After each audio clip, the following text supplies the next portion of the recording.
My dad raised his glass and said, "To Samantha, she's destined to shine." Everyone cheered. Then he dangled car keys in front of her, the brand new red car parked outside, flashing like it was her crown. When my turn came, I was handed a small box. I opened it. Inside were sponges, dish soap paper towels. Mom smiled sweetly. "Now you can keep the house tidy, Anna." My sister laughed so hard the room shook. And that was the moment I realized I wasn't family. I was the maid. So I stood up and walked out. Hi everyone, I'm Anna in this story. Before I take you back to that night, tell me in the comments where you're watching from. And if you've ever felt like the outsider in your own family, hit that like button. It lets me know I'm not alone in this. Don't forget to subscribe because this story only gets more intense and you won't want to miss what happens next. It wasn't always like this. At least that's what I used to tell myself late at night when I couldn't sleep, when the echoes of my parents' laughter drifted down the hallway to the room where I lay awake, invisible. I wanted to believe there was a time they saw me, a time I wasn't just the background noise in Samantha's story. But looking back, I think I was always destined to be the shadow. I can still picture Saturday mornings when I was a kid. The smell of bacon and pancakes should have meant family breakfasts, but in our house, it meant work. Dad liked his coffee exactly at 7:05, not a minute earlier, not a minute later. Mom wanted the floors scrubbed before she returned from errands. And Samantha was allowed to sleep in. I'd be on my knees scrubbing tiles, my small hands raw and stinging from the bleach water while her laughter floated down from her room upstairs. She'd be on the phone with friends planning shopping trips while I crawled across the kitchen floor sponge in hand. No one told me to do it. Not in so many words, but the expectation was always there. "Anna's the responsible one," Mom would say, her voice dripping with pride in front of neighbors. At 12 years old, being called responsible felt like praise. By 16, it felt like a chain around my neck. I remember one night when Dad came home from work, his tie loose, his voice already slurred from the bar. Samantha had gotten a B on a math test, and he still lifted her onto his lap like she was some kind of prodigy. "You're going places, Sam," he said, kissing the top of her head. I had an A taped to the fridge. No one noticed. No one ever did. The little things piled up like layers of dust in the corners of a house no one cares to sweep. My hands cracked from washing dishes after Mom's dinner parties. My knees bruised from kneeling to scrub mud out of the carpet after Dad tracked it in. My eyes burned from late-night studying, squeezed between endless chores. And yet when report cards came, Samantha's half-decent grades earned her ice cream outings. My straight A's barely a nod. It was always her. On my 17th birthday, I came home from my part-time job at the diner and found the kitchen filled with balloons and cake. For Samantha. Not because it was her birthday, but because she had finally passed her driving test on the 3rd try. Mom kissed her cheeks, Dad posed for pictures, and relatives clapped like she'd been crowned queen. I stood in the doorway, greasy uniform clinging to me, holding a cheap cupcake I'd bought myself on the way home. No one even noticed I was there. Later that night, Samantha found me sitting on the porch steps. She grinned, still high from all the attention. "Don't pout, Anna. Some of us are just meant to shine brighter." Her words sank into me like a blade. Some of us are just meant to shine brighter. From then on, I stopped expecting fairness. I stopped expecting recognition. I told myself that maybe my role in the family was to hold it together silently, to keep everything clean and running while they shone. Maybe one day they'd appreciate me, but appreciation never came. By the time Samantha's graduation rolled around, I had years of practice hiding my disappointment behind a tight smile. I knew the party would be all about her. I told myself I'd survive it like I survived every other slight. Still, some small part of me, the desperate childlike part, hoped for a crumb of acknowledgement. A glance, a word, anything to show I mattered. That hope was foolish. When I walked into the living room that day, balloons in Samantha's favorite colors lined the walls, pink and silver, never mind that mine had always been green. A massive banner screamed, "Congratulations, Samantha." Her cap and gown were draped perfectly across her chair, like even furniture bowed down to her. The air smelled like vanilla cake and new beginnings, but to me, it just smelled like exclusion. I hovered at the edges of the crowd clapping when everyone else clapped, smiling when I was supposed to. My cheeks hurt from pretending. My chest ached with the weight of invisibility. Mom bustled around like an actress in a play, straightening streamers, fussing over Samantha's hair. Dad bragged loudly about her college prospects, his voice booming so everyone would hear. My name was never spoken. I watched them and wondered had I really fooled myself all these years into thinking I belonged. A memory flickered in my mind, a cracked photo frame that used to sit on the hallway table. A family portrait from years ago. Dad in the middle, Mom on his left, Samantha in front grinning like she owned the world, and me tucked into the corner half cut off by the frame's jagged edge after it broke. No one replaced the frame. No one replaced the picture. For years, I passed by it daily, my face literally cropped out of my own family story. That's who I was, the cropped-out daughter, the background, the maid. And sitting in that crowded living room with champagne glasses clinking and camera flashes exploding, I knew deep down nothing was going to change. Not unless I changed it myself. The sound of clinking glasses still echoed in my ears as Dad stood tall in the middle of the room, chest puffed out, champagne in hand. His voice carried like a sermon. To Samantha, she's going to do great things. She's destined to shine bright. The crowd roared with cheers, the kind that shake walls and rattle picture frames. I clapped along too, though the sound of my palms meeting felt hollow like applause meant for a ghost. I stood there, a shadow applauding a star. When the gifts began, my stomach knotted. I told myself not to expect anything that survival in this family meant lowering your hopes until they scraped the floor. But still, that stubborn spark inside me, the one that hadn't been fully extinguished yet, whispered, "Maybe this time they'll surprise you. Maybe they'll see you." Dad had already spilled Samantha's surprise weeks before his pride couldn't keep secrets. Everyone knew about the car. They just didn't know it would be red-polished like a ruby parked outside under a bow big enough to cover its windshield. He dangled the keys in front of her, now milking the moment. "You deserve this, Sam," he said, handing them over like a king passing down a crown. Her squeal pierced through the air, sharp and triumphant. She bolted out the door, the crowd surging after her. Through the window, I saw her leap into the driver's seat, her cap bobbing with every bounce, while flashes from phones lit up the night. Dad posed with her, his arm around her shoulders, pride radiating off him like heat. Mom wiped tears away, mascara smudging the picture of a mother overcome with joy.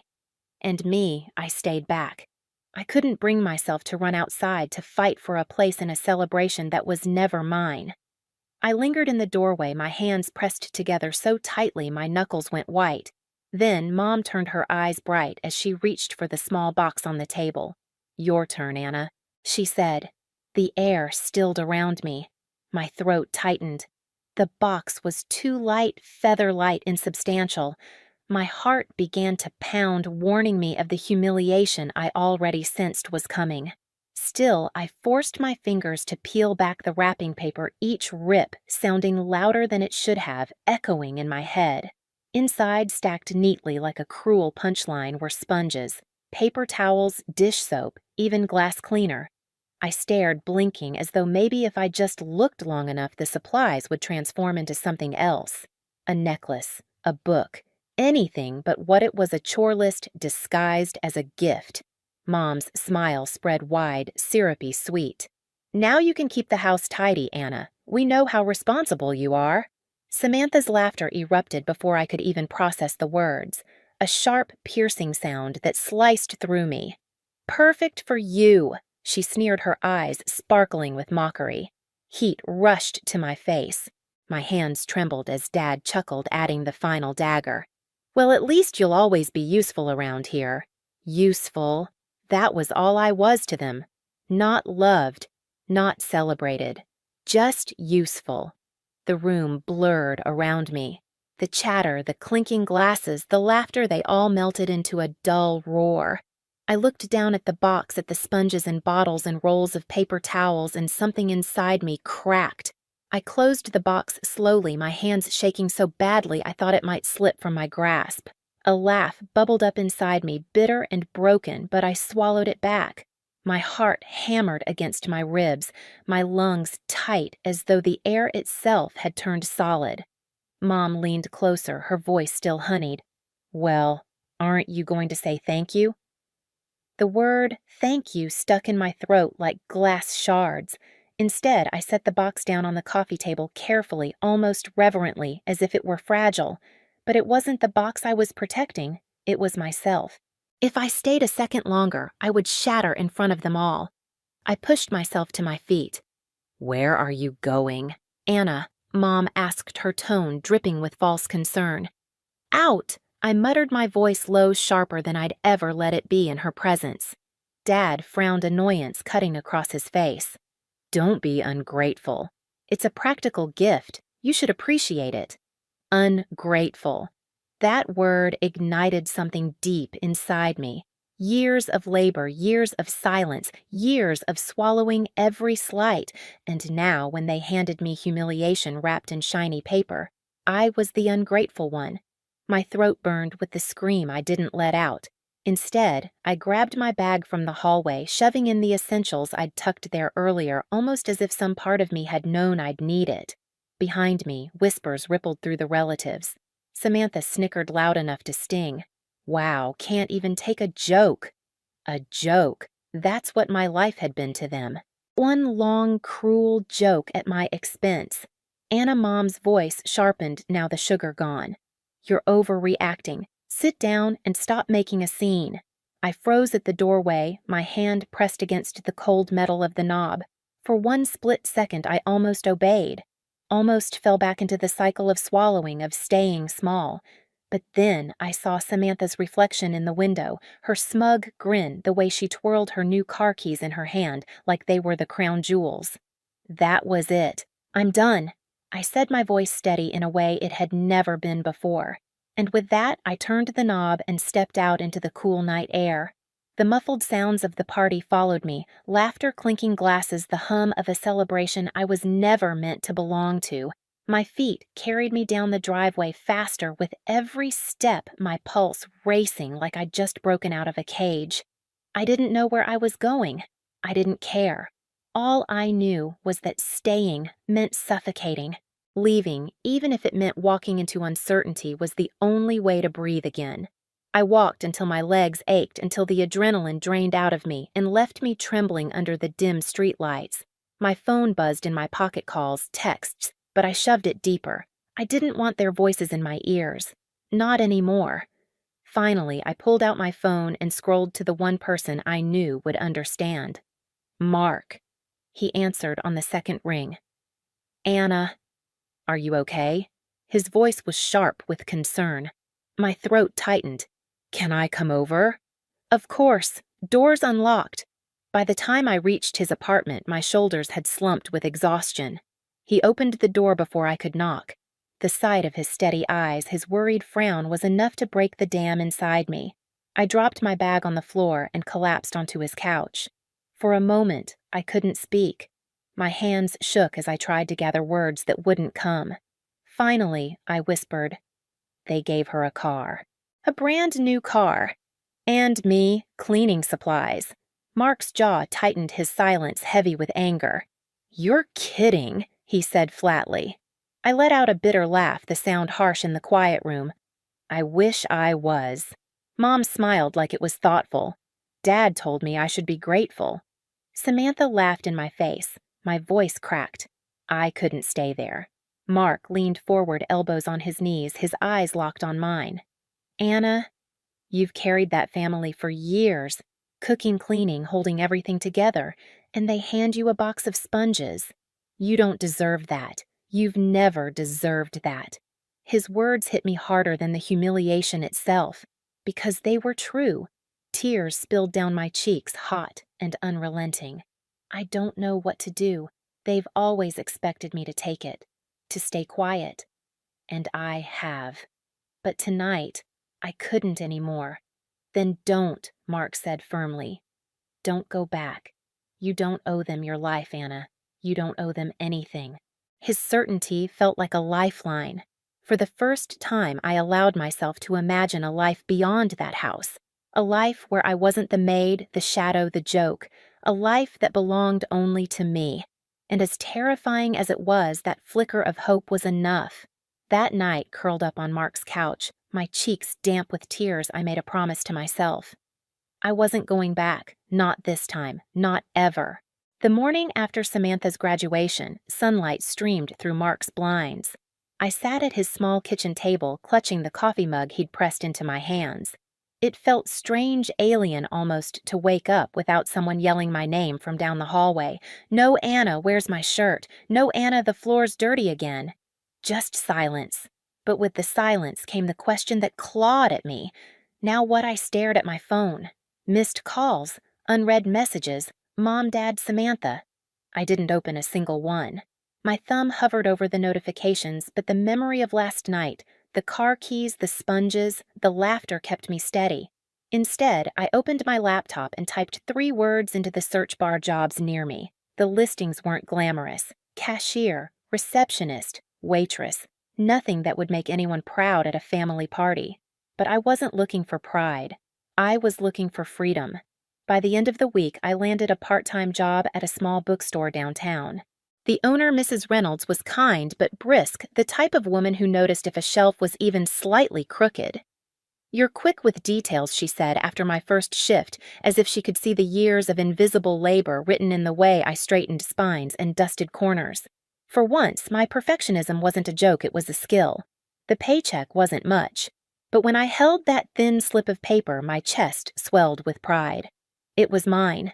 Not pocket money begrudgingly handed over after errands, not allowance tied to chores. Mine. I used it to put down a deposit on a tiny studio apartment. The place was old with peeling paint and a faucet that dripped unless I twisted it just right. But when I unlocked the door for the first time, the key cold and solid in my hand, I felt something stir inside me. Independence. That first night, I sat cross-legged on the bare floor with "Take out my bag" beside me and nothing else. No furniture, no decorations, just me. And yet, I felt richer than I ever had in my parents' house. Of course, survival wasn't easy. Rent devoured most of my paycheck. Groceries were a delicate balancing act. To make ends meet, I started cleaning apartments on weekends. The irony wasn't lost on me. I was still scrubbing floors, still washing other people's dishes. But this time, it was on my terms. Every dollar went into my account, into my future, not into someone else's comfort. Some nights, I collapsed onto the mattress I dragged into the corner, my muscles aching, my hands raw. Doubt crept in like a shadow. What if I can't do this? What if I made a mistake? But then, like a cruel slideshow, I'd remember Samantha's smirk as she jingled her car keys, the sound of her laughter when I unwrapped those sponges. And suddenly, exhaustion didn't matter. Pride burned hotter than pain. Slowly, my account balance grew. Not much, but enough. Enough to buy a second-hand couch. Enough to cover groceries without panicking at every swipe of my card. Enough to breathe without fear. With each small step, I felt it freedom. It didn't roar, it whispered steady and sure like a stream carving stone. One evening, as I was balancing receipts at the bookstore counter, Mark stopped by. He leaned against the register, his eyes scanning me with something between amusement and pride. "You look different," he said. Different, how I asked, tucking a receipt into the drawer. Like you finally know what it feels like to own your life. I blinked, then smiled, a real smile, unforced. Maybe I do. At first, the silence from my family was a blessing. No orders, no guilt trips, no one reminding me of how useful I was. I let the quiet wash over me, filling in spaces I didn't know had been hollow. For the first time, my life felt like mine. But silence never lasts. The first message came from Mom. "Hi, Anna. How's your new place? I hope you're eating well. We miss you here." I stared at it, unsure whether to laugh or cry. Miss me. Where was this concern when I spent years holding the household together? Still against my better judgment, I replied, "I'm fine. Busy with work. Short, neutral." A few days later, another text. "Your dad and I are so proud of you. We knew you'd land on your feet. We're here for you always." Proud. The word nearly made me laugh out loud. These were the same people who had wrapped up dish soap and sponges, presenting humiliation like a prize. And now they were proud I didn't buy it. Then came Samantha. "Hey sis, hope you're good. Things are kinda crazy here. How's work going?" Her attempt at casual was almost comical. Samantha had never cared about my life, never once asked about my day, unless it affected hers. I typed back a vague, polite answer, the kind of response you give to a coworker, not a sister. And yet, I could feel it, the tide was turning. Their silence wasn't concern. It was calculation. They had lost their maid, and now they wanted me back. The quiet I'd built for myself didn't shatter all at once. It frayed thread by thread with every buzz of my phone. At first, the messages wore a polite mask. "How's your place? Proud of you. We miss you." I read them with the same numb caution you use to handle a knife someone swears isn't sharp. Then the mask slipped. "The car payment is heavier than we planned. Groceries are outrageous right now. Could you spot us just until things settle?" I stared at the screen until the words blurred. They didn't want me. They wanted what I could carry. I started leaving the phone on the kitchen counter like a noisy insect trapped in a jar. The vibrations hummed against the laminate, a steady nagging rattle that followed me from the sink to the stove. When I finally answered, it was to Mom's voice, soft in a way that used to make me agree to anything. "Honey, the house feels empty without you. Your father is exhausted. Samantha is overwhelmed with everything. Come for dinner. Let's talk." Talk had always meant fold the sheets and forgive us while you're at it.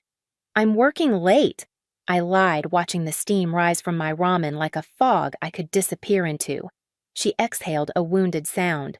"We just need a little help. Just for a while. You're so capable. Capable, responsible, useful, the words they polished and wore like a charm bracelet when they wanted me obedient. I'm building my own life," I said, keeping my voice even. "I won't come back to fix what isn't mine to fix." Silence opened like a trapdoor, and Dad's voice came through, loud, cracked at the edges. They were on speaker. "Of course. You watch your tone, young lady. We made sacrifices for you. A roof, food. Do you know what that costs?" A memory flashed me at 14 barefoot on winter tile, scrubbing mud from the entryway as he lectured about respect. My knuckles were numb, but I kept going because dinner wouldn't be served until the floor shone. "I paid," I said quietly, surprised at my own steadiness. "I paid every day with work you didn't see because you didn't want to." Samantha's voice slid in sugar sweet. "You're being dramatic. Everyone helps in a family. You were never asked to do anything you didn't want." I laughed. It came out dry and sharp. "You think I wanted to be handed dish soap in front of a room full of people?" A beat. Then Dad defensive. It was practical. I pictured the box the way my hands had trembled, trying not to drop humiliation, dressed as a gift. "Right," I said. "Practical, like giving a maid the tools she needs." Mom bristled. "Don't say that. We love you. Love shouldn't taste like bleach." "You love me when I'm useful," I said. "When I'm quiet. That's not the same thing." Samantha scoffed so loud it clipped through the speaker. "God, Anna, you've always been jealous." "Admit it." "I worked hard. I deserve nice things. You can't stand it." "Jealous." The word slid across my skin like ice. I could see her palm, upturned keys cascading through her fingers as if they were holy.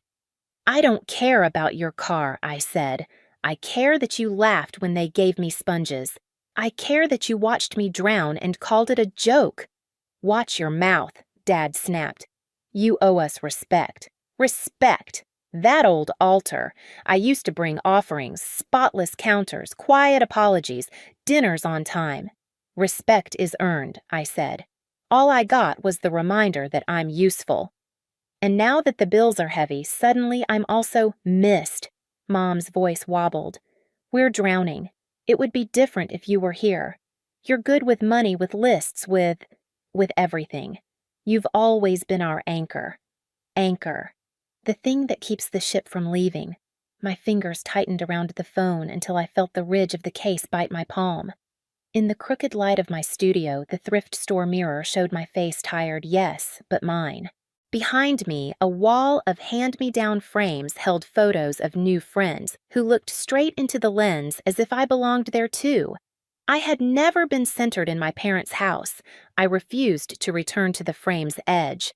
"I'm not coming back," I said. "Not to rescue payments you chose not to carry weight you assigned me," Samantha hissed, selfish. A small, startling calm slid through me. Selfish would be demanding someone else live your life for you. Dad tried a new angle, the one that used to cut deepest. "After everything we've done, ungrateful." Ungrateful had once been a leash. Now it was just a tired word rattling an unlocked door. "You told me to be grateful for sponges," I said, and my voice didn't shake. "I am grateful for what that moment taught me." There was a scuffle of sound, like they were all talking at once, then Mom again pleading and brittle. "Please. One dinner. We'll apologize properly. We'll start over." The promise landed too late, a bandage on scar tissue. I thought of how beginnings smelled in their house, pine sol and panic, the rush to make everything look fine before company. I closed my eyes and pictured something else, me setting my own table, 2 bowls steam, softening the room. Me choosing where to place the cracked photo frame I'd rescued from their hallway and replaced with a whole one my face centered for once. "No," I said, and it felt like setting a heavy box down, muscles finally releasing after years. "We don't need another dinner where I pour coffee and you pour excuses. We need distance." The line went quiet. For a moment I heard only my breath and the mild hum of my ancient fridge. Then Dad, softer than I remembered him capable of. "You'll regret this. Maybe once that would have been true." Now it just sounded like a wish. "I'll risk it," I said, and hung up before the guilt could find my throat. My hands shook, but not from fear, from the sudden slack of released tension. The phone buzzed again, angry this time, the way a doorbell whines when someone leans on it. I set it face down and opened the top drawer where I kept things that marked thresholds, the bookstore name tag, the lease copy, a little envelope I'd addressed to Mom and Dad weeks earlier without knowing if I'd ever use it. Inside lay the spare house key they'd given me at 16, in case I had to let the plumber in case they needed groceries hauled, in case Samantha forgot hers. I slid the key into the envelope, sealed it with my thumb, and pressed along the edge until the glue held. A small private ceremony. I didn't mail it that night. I just left it on the counter where the phone had rattled a silent reply, a boundary you could hold. The studio smelled like dish soap and sleep like the ordinary dignity of a place you clean, because you live there, not because you're proving worth. I turned off the lamp. In the dark, another vibration thudded against the laminate, then stopped. Somewhere between the last ring and the hush that followed, I realized the power struggle had never been about money or chores. It was about authorship, who gets to write my life, who gets to hold the pen. I lay back on the mattress and let that truth settle heavy and kind. In the morning, there would be more calls. Maybe a message from a number I didn't recognize. Maybe words I'd wanted for years arriving late and limping.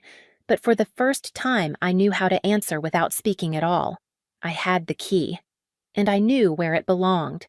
The calls slowed after that night. At first, the silence felt dangerous, like the pause before a storm. I kept my phone face down, checking it only when I had to, half expecting another barrage of demands, another tidal wave of guilt. But days stretched into weeks, and the quiet began to feel safe. I threw myself into work, stacking hours at the bookstore, taking extra cleaning gigs, saving every dollar. My apartment slowly transformed from an echoing box into a place that looked like me, a thrifted couch with a floral pattern, a secondhand lamp that flickered but glowed warmly, pictures of friends pinned to the wall, people who looked straight at me, who wanted me in the frame. It was the first gallery of my life where I wasn't cropped out. But families have a way of circling back like ghosts who refuse to leave a house. One evening, my phone lit up with a number I didn't recognize. Against my better judgment, I answered. Anna Dad's voice, but thinner, worn down. I closed my eyes. "We've been talking, your mother and I." He paused as if the words themselves were foreign to him. "We know we messed up. We're sorry. Truly sorry." For a second I couldn't breathe. Sorry. The word I'd prayed for as a child. Sorry for the neglect. Sorry for the humiliation. Sorry for the years of treating me like a servant. And now here it was too late arriving, like an old letter that had been lost in the mail. "We don't want you to think we only care when we need something," he went on. His voice cracked. We want our family back. We want you back." My throat ached. I wanted to believe him. I wanted to imagine walking through the door and finding warmth instead of cold recognition instead of dismissal. But the memories shouted louder. Samantha laughing as I opened the sponges, Mom's syrupy voice telling me I was responsible enough to scrub forever, Dad's chuckle. "At least you'll always be useful." "I can't," I whispered. My voice was soft, but it didn't waver. "Not now. Maybe not ever." Silence. Then the faint sound of Dad exhaling, broken and small. "I understand. But if you ever change your mind, we'll be here." The line clicked dead. I sat on my couch, the glow of the thrifted lamp casting shadows across my walls. My heart was heavy, but my chest was lighter than it had been in years. I had waited my whole life to hear them say sorry, but when it finally came, it was like pouring water on ashes. Too late to spark anything alive. Months slipped by, each one steadier than the last. My little side hustles grew. Money wasn't plentiful, but it was mine. The ache of guilt still crept in at night, sometimes whispering, "They're still your family. Shouldn't you forgive?" But then I would remember standing in that living room box of sponges in my hands, Samantha's laughter ringing in my ears, and the guilt would quiet. A year later, I found the envelope with the house key still sealed, resting in the drawer where I'd left it. I carried it with me on a walk one evening, the autumn air crisp against my cheeks. At the corner mailbox, I paused. I could have tossed it in, mailed it back to them as a final gesture. Instead, I tore it open, held the cold metal key in my palm, and dropped it into the nearest trash bin. The clang echoed like a closing door. That was my confrontation, not with screaming or slammed doors, but with silence, with choice. For the first time, I wasn't leaving because they pushed me out. I was staying gone because I chose myself. And in that quiet echo, I realized I had finally stepped into my own life. A year passed, and the pieces of my life stitched themselves into something whole. Not perfect, not glamorous, but mine. The bookstore became more than a job. It became a place where I felt seen. Customers recognized me by name. Mrs. Reynolds trusted me to close up on my own, and every stack of novels I arranged felt like building a small corner of stability. My weekends were still filled with extra cleaning shifts, ironic maybe, but I no longer scrubbed to prove my worth. I scrubbed for rent, for groceries, for the second-hand desk I'd bought, and painted emerald green, the color I'd loved as a kid, but never saw in our family's pink and silver world. Every streak I wiped away, every surface I polished was an investment in myself, not a sacrifice to someone else's comfort. The studio transformed slowly. The peeling paint gave way to a fresh coat of cream. I learned how to fix the leaky faucet, fumbling with YouTube tutorials until the drip finally stopped. On the wall above my bed, I hung photos of nights with friends, birthdays, coffee runs, late-night movies. In every picture, I was in the middle of the frame. Not cropped, not hidden, smiling, whole. Sometimes, though, the guilt crept back like a shadow under the door. I'd sit on my thrifted couch, sipping cheap wine, and wonder, was I cruel for walking away? Should I have forgiven them? The word family still had a gravity tugging at me in the quiet. But then the memory would return. Standing in that crowded living room, everyone cheering while Samantha clutched car keys and me holding sponges wrapped like a prize. The laughter, the humiliation, the word useful echoing in my head. That moment was a scar, and scars don't vanish just because someone says, sorry. One evening, Mark came by with pizza. He glanced around my apartment, taking in the lamp glowing warmly, the stack of books by the couch, the little plant thriving on the windowsill. "You've built this all yourself," he said, setting the box on the table. I looked around, too, really looked. The walls didn't just hold up a roof, they held my choices, my freedom, my dignity. "Yeah," I said softly, "I guess I have." He smiled at me, the kind of smile that didn't pity, didn't patronize. Just proud. Feels good, doesn't it? Not being anyone's maid. The words settled deep in my chest. It feels like breathing for the first time. Weeks turned into months. My family reached out here and there, texts that swung between sweetness and scolding. "We miss you. Samantha is struggling. She needs you. Don't you think it's time to come home?" Sometimes they didn't send words at all, just silence heavy enough to feel like punishment. I never answered. Not because I hated them, but because I finally loved myself enough not to go back. The final time they tried was on Christmas. A message from Mom dinners at 6. It would mean everything if you came. I sat on my couch, the glow of my emerald desk lamp casting shadows across the walls. For a moment, my finger hovered over the reply button. Then I set the phone down. Instead, I lit a candle-poured wine into a chipped mug and called a friend. We laughed, shared stories, filled the evening with warmth that wasn't forced. That was the moment I realized forgiveness isn't always a return. Sometimes forgiveness is walking away and refusing to let the wound reopen. Now when I look back, I see the arc clearly: the girl who scrubbed floors for approval, the sister who swallowed laughter like poison, the daughter handed humiliation wrapped in shiny paper, and the woman who left, the woman who built something out of nothing. I still don't know if forgiveness is in my future. Maybe one day, maybe not. What I do know is this: the night I left with nothing, I gained everything that mattered. I gained myself. If you've ever been treated like the outsider in your own family, you know how heavy that silence feels. Walking away was the hardest thing I've ever done, but it was the only way I could finally breathe. What would you have done in my place? Would you have gone back or closed the door for good? Tell me your story in the comments. I'd love to hear it. And if you've ever carried scars from family the way I have, hit that like button so I know I'm not alone. Don't forget to subscribe, because more stories like this are coming, and I promise they only get more intense.